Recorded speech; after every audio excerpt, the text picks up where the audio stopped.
This program is sponsored by the Church of God International and supported by our viewers. In today's world, perhaps more than at any other time, we see the United States of America struggling with existential pressures like never before. Many demands are stressing the very structure of the United States, putting at risk its continuation as a nation.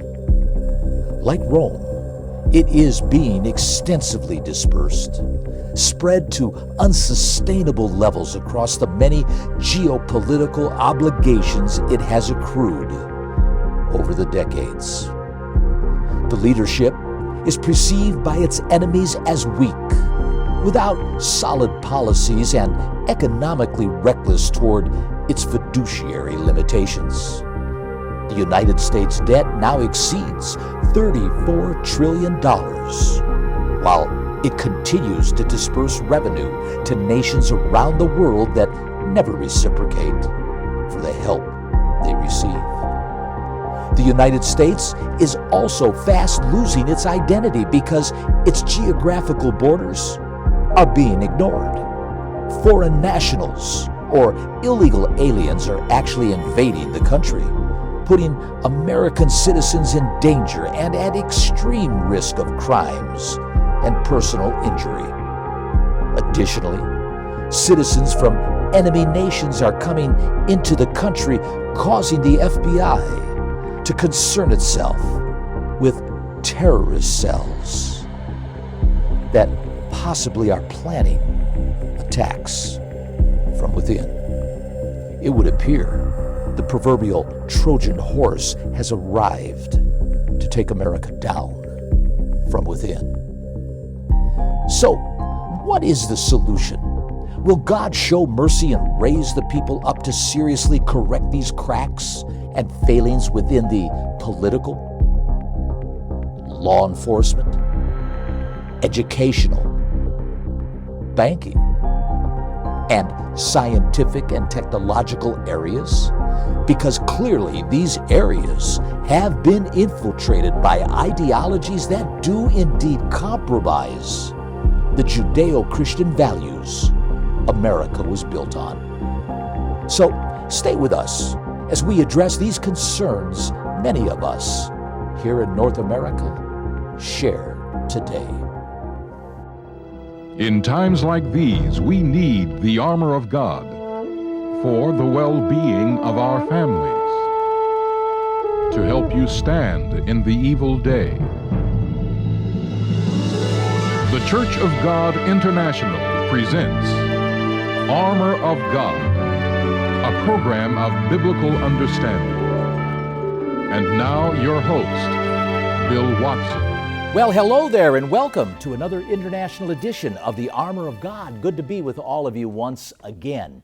You know, as I was putting this presentation together, I stumbled across an old 185-year-old speech given by former President Lincoln. That's right, over at the Men's Lyceum Club in Springfield, Illinois, back in about 1838. And I was struck a little bit of the content. Now, granted, former President Lincoln had a lot of things in the backdrop that gave context to the reason why he was saying what he was saying, because he was concerned.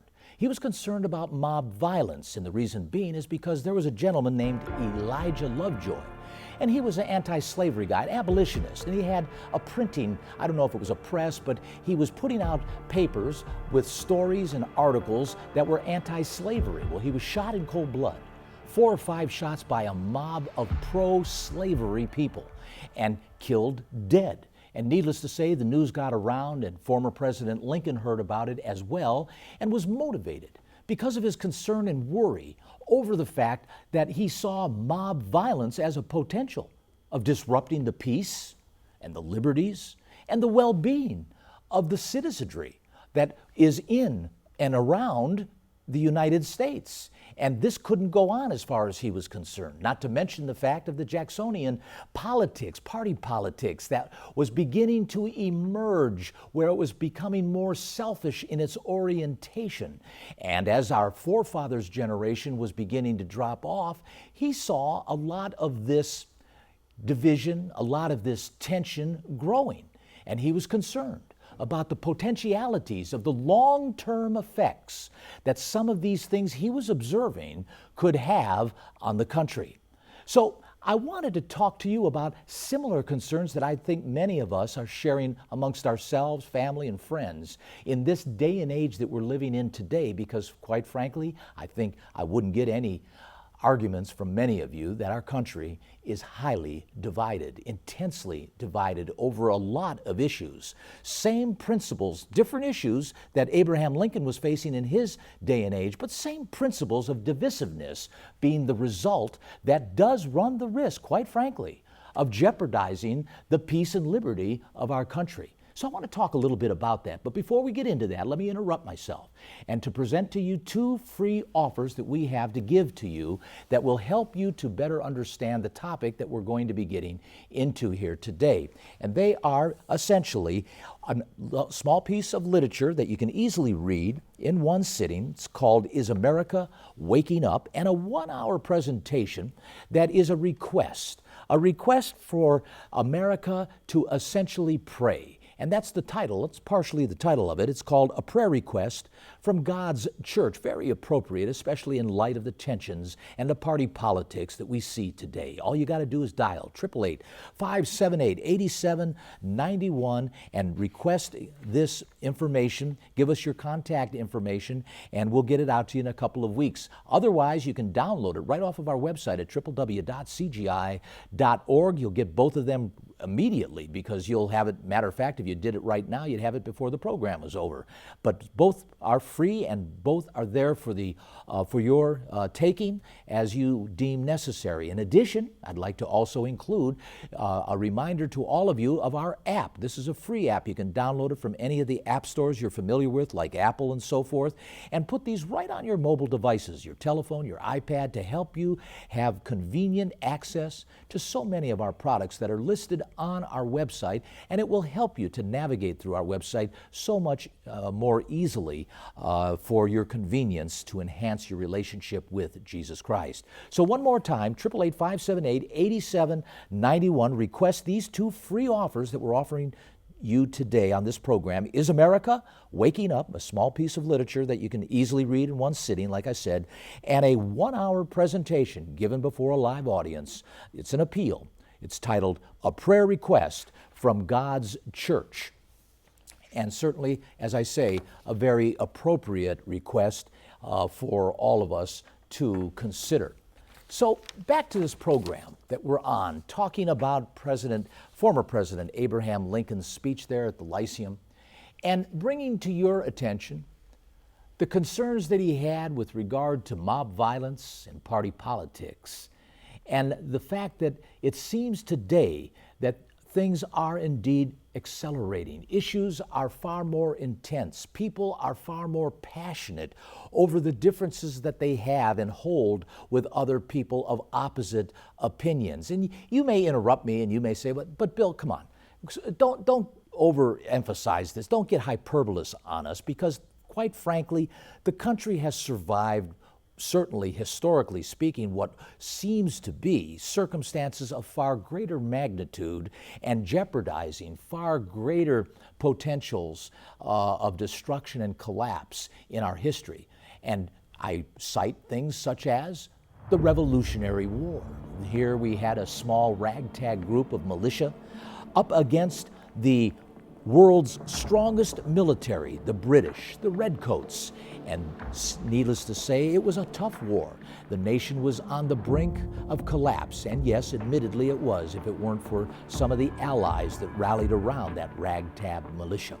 The Civil War, 500,000 people died in battle after battle attempting to try to stand up for states' rights and knock down slavery, emancipate the slaves in the United States, and then followed by World War I, the trench warfare and the outgrowth of disease and all kinds of epidemics that basically struck the nation there in the early 20th century, followed by, in 1929, the crash of the stock market, and so many people that had to live through the following half a dozen years that has been labeled the Depression.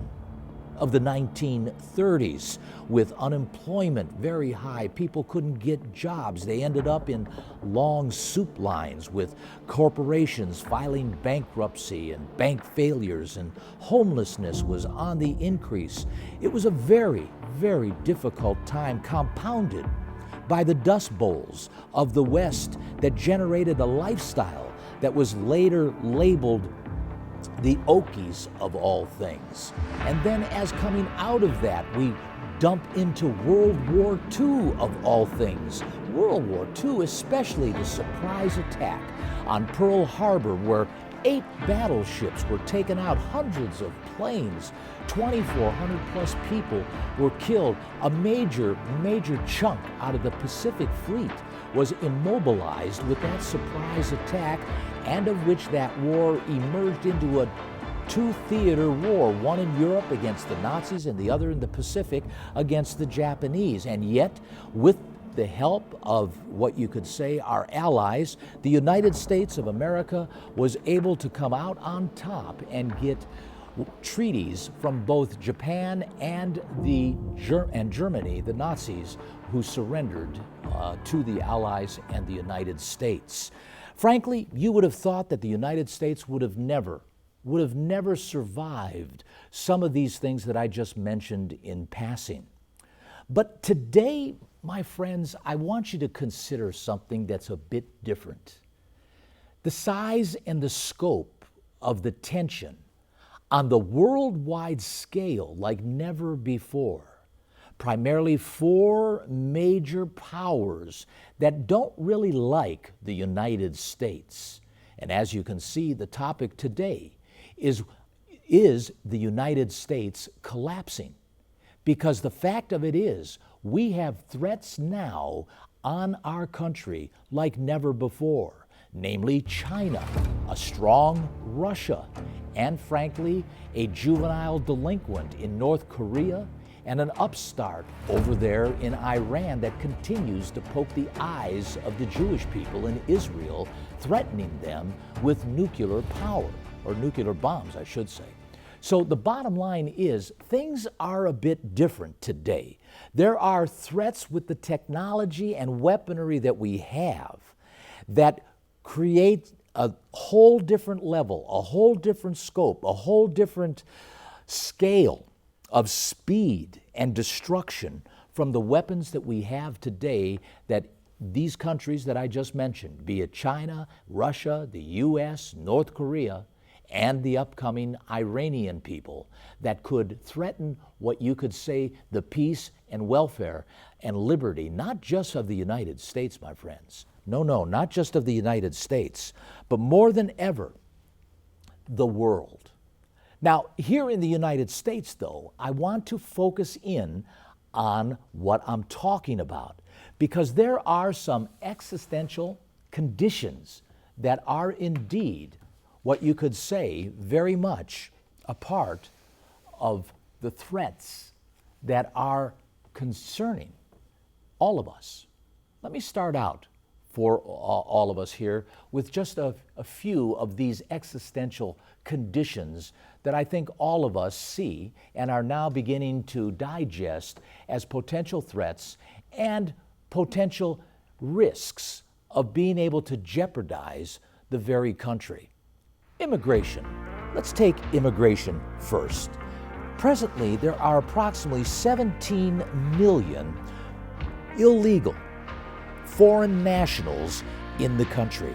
This is up from 2020's estimates of about 14.7 million. That represents roughly about a 14% increase in illegal nationals in the country.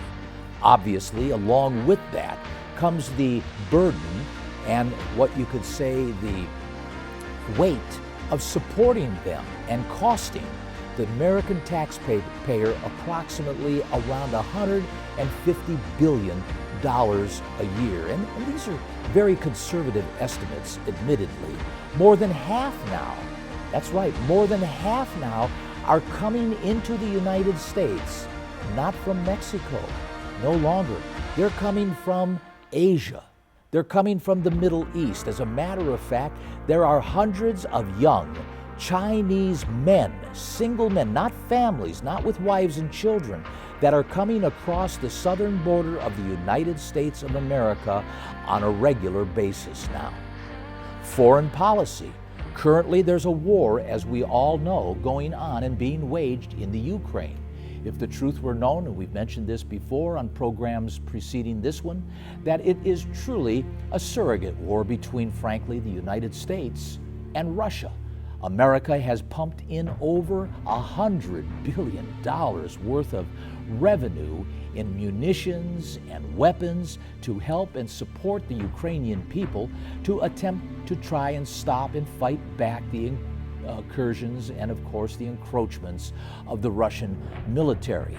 As a matter of fact, the USA currently, right now, as I understand, has dispatched National Guardsmen, bringing the total account now staged in Europe over 100,000 soldiers that are positioned in Europe, staged there for the potentiality, do we think otherwise, of going into Ukraine, similar to that of what happened perhaps in Vietnam in the 1950s when certain small amounts of soldiers went into Vietnam only to ultimately blossom into a full-blown war in the early and mid-60s. Secondly, regarding foreign policy still, is the Chinese policies of both economic and military conditions. That's right, South Asian Sea right now is loaded with Chinese military machinery, whether they be in the Navy and submarines or whether they be in the air. Frankly, Taiwan right now is complaining over the fact that the Chinese are encroaching in their airspace and continuing to go ahead and harass them as they cross into Taiwan's southwestern air defense zones. It's amazing how these areas are being ignored by China, and the fact that no response from Taiwan or the United States of any great consequence continues to embolden China so that they are basically harassing even American ships that are located in the South China Sea, where they have built islands and are using them as military stations now for additional weapons. Not to mention the yuan, that is their currency, being promoted as an alternative. That's right, as an alternative to the American dollar, hoping to dethrone the American dollar as the national currency, not national, but world's currency throughout the world. So these are things that China is continuing to express and exercise in hopes to thwart the American momentum of remaining the world's greatest superpower. How about human trafficking? Yeah, that's right, human trafficking. Let me share with you some statistics over in the American way, that is in the U.S. alone, in domestic conditions. This area here showing the United States being number one in the world for sex trafficking. More than 500,000 children a year, 500,000 go missing. 50% of the victims are between the ages of 12 and 15. 25% of child pornography is created by a neighbor or family member. This is just in the United States, my friends. Over 500,000 online sexual predators are active every day in the United States of America, and over 80% of child sex crimes begin on social media. In the meantime, 13 mayors since 2020, 13 mayors in the United States of America have been arrested for child sex crimes under the sealed indictments. As a result, now are in jail because of those sex crimes. And as of 2021, there are 252,000 websites containing images and videos of children sexually being abused. Let me repeat that, 252,000 websites containing images and videos of children sexually being abused. 85,000 illegal children have been lost, that is, illegal alien children. Small children unaccompanied by adults have been unaccounted for now and lost in the United States. And sadly, it's due to certain government, that is U.S. government policies, because the Border Patrol officers have to obey the law, and part of their obeying is that if these children come unaccompanied and they have a phone number, they have to call that sponsor. It used to be the sponsor would have to come and pick up the child. It now today is U.S. tax dollars are used to take the child to the sponsor. And who knows who the sponsor is? Has the sponsor been vetted? Well, your guess is as good as mine. The fact of it is the results don't speak too highly of this particular government, U.S. government policy of 85,000 illegal immigrant children being lost in the country. It's amazing, my friends. It's amazing. And globally, on a global scale, 25 million people are being trafficked with 27% of those human trafficking victims, 27% being children. Human trafficking is now $150 billion a year criminal enterprise business worldwide, second only to drug smuggling. And crime, of course. Crime, according to the NPR, the FBI claims 30% uptick in murders in 2020 over 2019. That's right.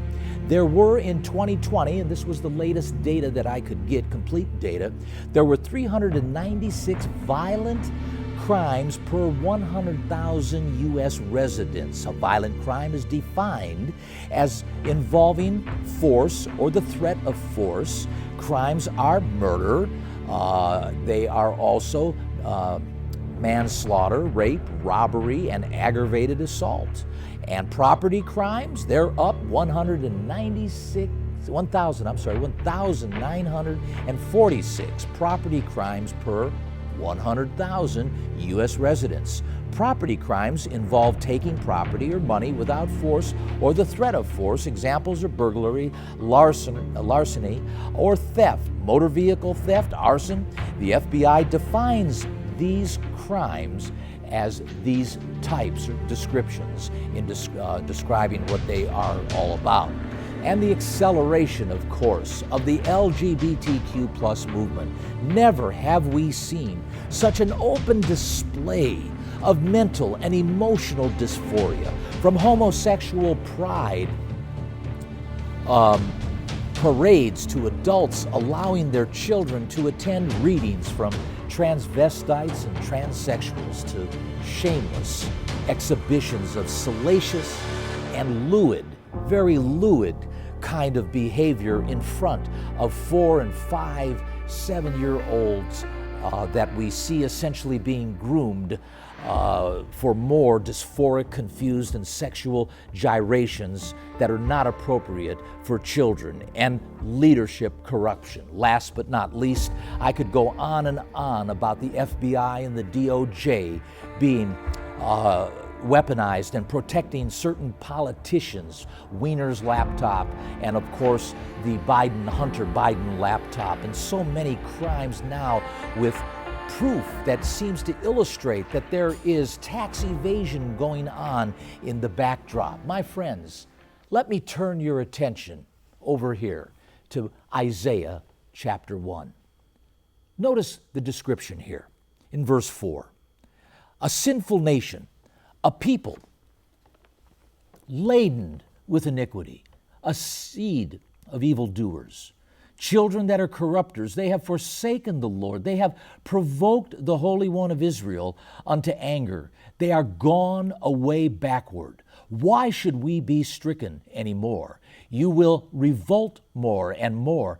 The whole head is sick. The whole heart is faint. From the sole of the foot even unto the head, there's no soundness, no common sense. It seems common sense is out the window now, my friends, just like what we're seeing here.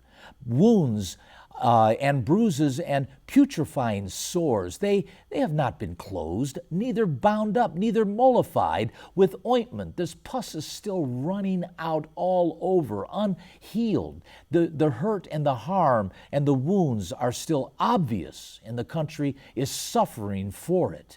It is desolate. Your cities are burned with fire. Your land, strangers devour it in your presence, and it's desolate as overthrown by illegals, by nationals, foreign nationals. That's what's happening. This is what's being described to Israel some 2,700 years ago, but very cogent, very contemporary, very in parallel with what this country, the United States of America, is suffering from, and of which, by the way, let me remind you, has adopted the very God of Israel, who holds us in this country accountable, and certainly so. In verse 8 of Isaiah chapter 1, "And the daughter of Zion is left as a cottage in the vineyards, an abandoned piece of property, except the Lord of hosts had left unto us a very small remnant. We should have been as Sodom, and we should have been like Gomorrah. Hear the word of the Lord, you rulers of Sodom, and give ear unto the law of our God, you people of Gomorrah." And I'm of the opinion, my friends, and I don't know about you, but frankly, with what we are seeing going on today in some areas of our society, the fact remains that we are indeed going to that level of Sodom and Gomorrah. My friends, let me close out with giving you a bit of homework. Read Romans chapter 13, verse 11 through 14, because time's run out on me. I wanted to close out with this particular portion of Scripture, Romans 13, verse 11 through 14. It talks about how time is upon us, and it is time to get back to God. And that's the message I want to leave all of us. A prayer request to God from all of us. What is the church of God but the ecclesia, those that are called out and are appealing for a relationship with Jesus Christ? My friends, I appeal to all of you in your relationship with Jesus Christ that you raise a prayer up to God for the sake of our country, because our country is divided and the tensions are continuing to build, not only within, as former President Abraham Lincoln said, but because of the size and scope and scale of the dangers and risks that are outside of the country. As we weaken, we run the risk of being perceived as an easy pick by our enemies. Don't forget that.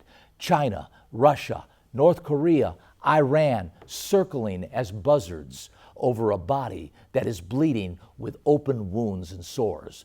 Dial now, 888-578-8791. Get those 2 free offers that I mentioned to you before. And don't forget about that app, Is America Waking Up? And a prayer request from God's church. Both are free for the asking. This is Bill Watson reminding all of you, you get on and keep on that armor of God so that you may be able to stand in this evil day. Armor of God and the free material offered is brought to you by the Church of God International of Tyler, Texas. You may write to us at 3900 Timms Street, Tyler, Texas 75701, or call toll-free at 1-888-578-8791, or call 1-903-939-2929 during regular business hours. You may visit our website at www.cgi.org or email us at armorofgodcgi.org. We appreciate your prayers and support. This program is sponsored by the Church of God International and supported by our viewers.